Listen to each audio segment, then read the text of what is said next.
Welcome to my channel.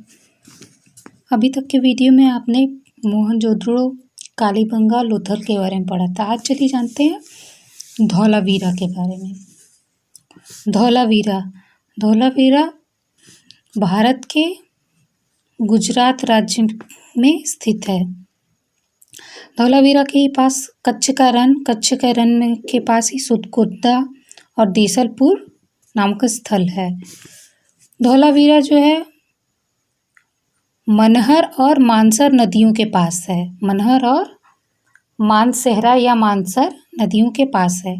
इसकी खोज 1967 से 1968 ईस्वी में जेपी जोशी ने किया था।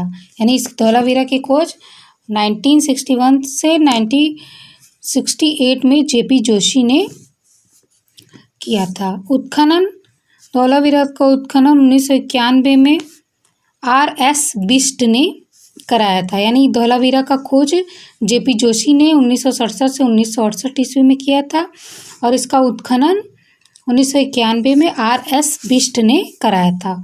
धौलावीरा का नगर विन्यास 3 भागों में बटा हुआ है। जैसा कि अभी तक आपने पिछले चारों में हड़प्पा, मोहनजोदड़ो, कालीबंगा और लोथल में सब में 2-2 थे। नगर विन्यास जो था वो 2-2 भागों में बटा हुआ था, पश्चिमी और पूर्वी भाग। जबकि धौलावीरा में क्या है, नगर विन्यास 3 भागों में बटा हुआ है। इसको यहाँ ABC के नाम से दिखाया है मैंने।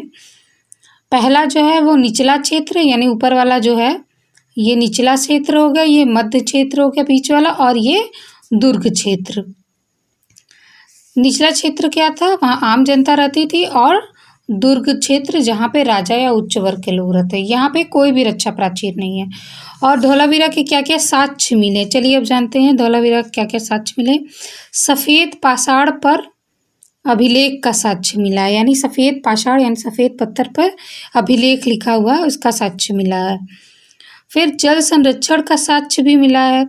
जल संरक्षण का साक्ष्य से तात्पर्य यहाँ पत्थर का तालाब मिला है। इससे पता चलता है कि यहाँ धौलावीरा के समय धौलावीरा में यानी सिंधु सभ्यता में जो धौलावीरा नामक स्थल है वहाँ पर पत्थर का तालाब मिला। इससे ये पता चलता है कि यहाँ पे जल संरक्षित किया जाता था।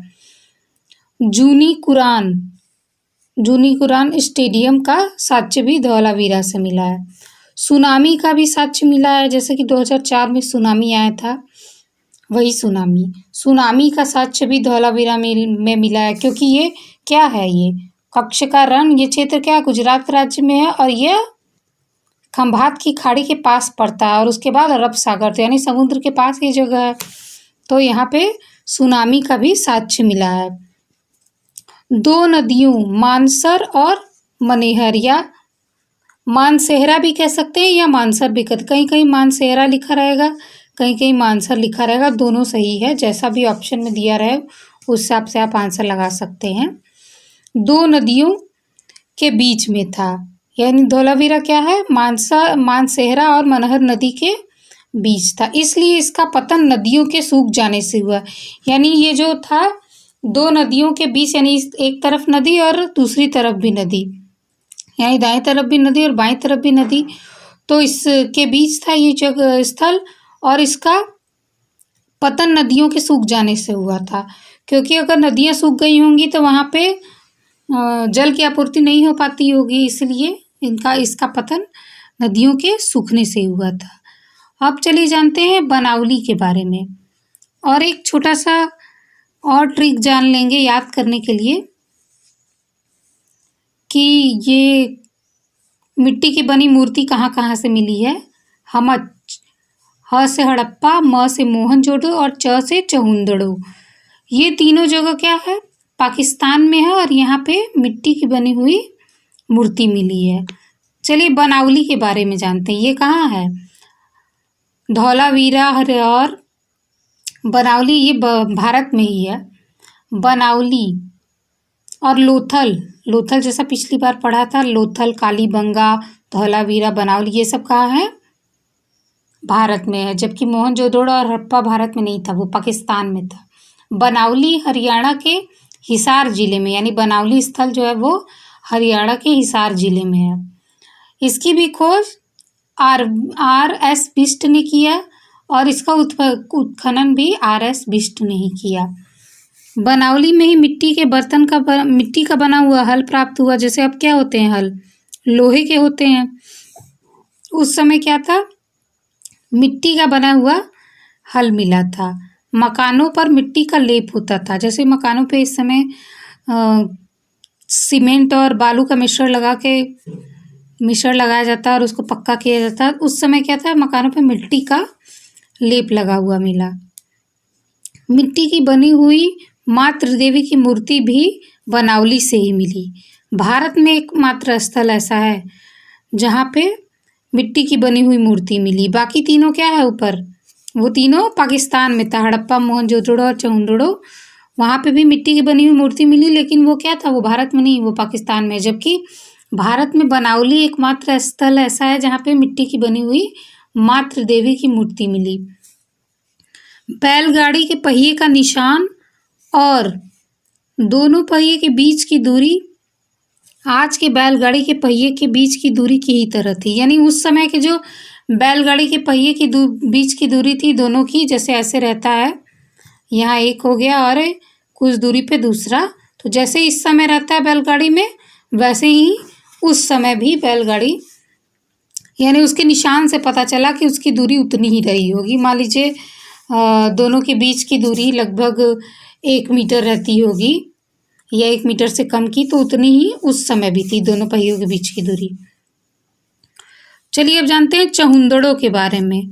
सैंधव सभ्यता के दृष्टिकोण से ये 3 भाग में बटा हुआ था। यानी जो पाकिस्तान था, चहुंदड़ो कहाँ था, चहुंदड़ो पाकिस्तान के सिंध प्रांत में सिंधु नदी के बाएं तट पर था। मैंने बताया था शुरुआत में ही जब मैं पढ़ा रही थी हड़प्पा, तभी कि चहुंदड़ो और कोटडीजी ये सब क्या था, सिंधु नदी के, ये मान लीजिए सिंधु नदी है, इसके बाएं तट पे था। वही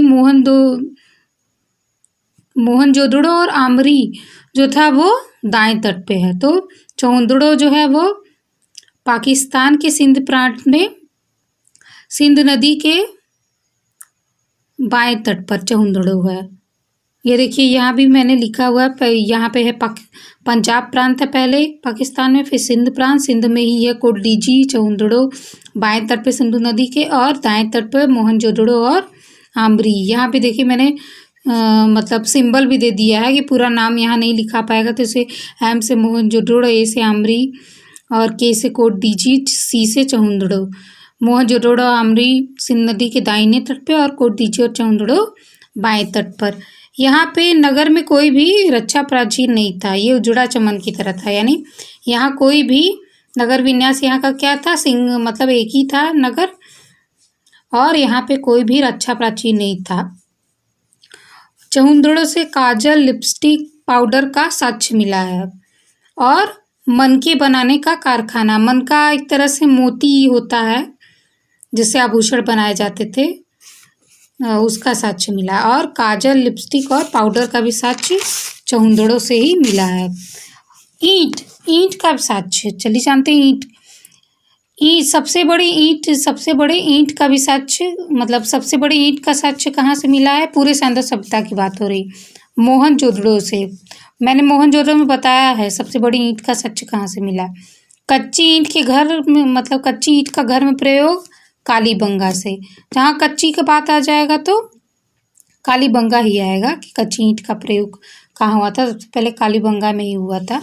अलंकृत ईंट का प्रयोग भी कालीबंगा में ही हुआ था, क्योंकि कच्ची ईंट रहेगी तभी उस पर आकृति बनाई जा सकती है, कुछ भी पका देंगे तो उस पर नहीं बन पाएगा।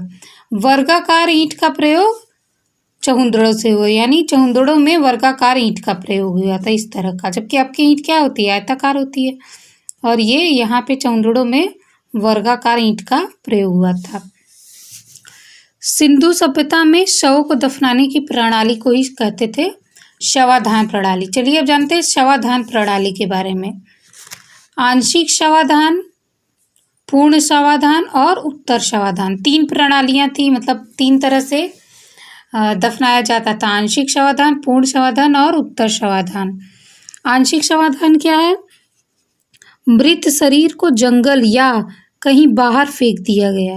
यानी आंशिक शवाधान में होता था कि जो मृत शरीर है उसको जंगल या कहीं बाहर फेंक दिया जाता था। शरीर का जो चमड़ा होता था उसको पक्षियों या जानवरों द्वारा खा लिया गया। बाद में हड्डियों को इकट्ठा कर कर दफनाने का जो कार्य होता था वो आंशिक शवाधान में होता था। यानी एक पूरा शरीर नहीं दफनाया जाता तो उसको जंगल में फेंक दिया जाता था या कहीं बाहर फेंक दिया जाता था और उसके शरीर का जो जितना भी चमड़ा है वो पक्षी या जानवर खा लेते थे। उसके बाद वो हड्डियों को इकट्ठा कर कर उसको दफनाया जाता था, उसे कहते हैं आंशिक शवाधान। जबकि पूर्ण शवाधान में क्या था, पूरे शरीर को दफनाया जाता था, इसीलिए इसका नाम क्या है, पूर्ण शवाधान। पूरे शरीर को दफनाया जाता था। उत्तर में सिर और दक्षिण में पैर। उत्तर में सिर रहता था और ये देखिए उत्तर में, ये तो गलत लिखा है, इसमें बना है उत्तर में सिर और दक्षिण में पैर सैंधव सभ्यता में, जबकि अरे नहीं ये सही है, उत्तर में सिर और दक्षिण में पैर ये सैंधव सभ्यता में थे। जबकि कालीबंगा में क्या था, दक्षिण में सिर और उत्तर में पैर, ये सही है, मैंने सोचा कि ऊपर वाला ही है। उत्तर शवाधान ये क्या था, 3 शवाधान है, आंशिक शवाधान, पूर्ण शवाधान और उत्तर शवाधान। आंशिक हो गया, पूर्ण हो गया। आंशिक में क्या था, हड्डियों को दफनाया जाता था, और पूर्ण शवाधान में पूरे शरीर को, जबकि उत्तर शवाधान में शरीर के कुछ भाग के जो नहीं जलता था या बच जाता था उसे अलग से दफना दिया जाता था, या जो हड्डी बच गई है उसको पीस कर मिट्टी के बर्तन के साथ दफना दिया जाता था। यानी उत्तर शवाधान में क्या था कि शरीर के कुछ भाग को जो जलता नहीं था या जो बच जाता है, जब शव को जलाया जाता है तो सारा शरीर नहीं जलता है, कुछ कुछ भाग बच जाते हैं, तो उसको यहाँ पे क्या था, उत्तर शवाधान में उसे ही अलग से दफना दिया जाता था। या जो हड्डियाँ कुछ कुछ जो कड़ी हड्डी होती है वो नहीं जलती है तो उसको पीस कर मिट्टी के बर्तन के साथ दफनाया जाता था। फिर लोथल में कैसे दफनाया जाता था, लोथल में पूर्व की तरफ, लोथल मैंने जब बताया था तो उसमें बताया था कि शवाधान प्रणाली कैसी थी। लोथल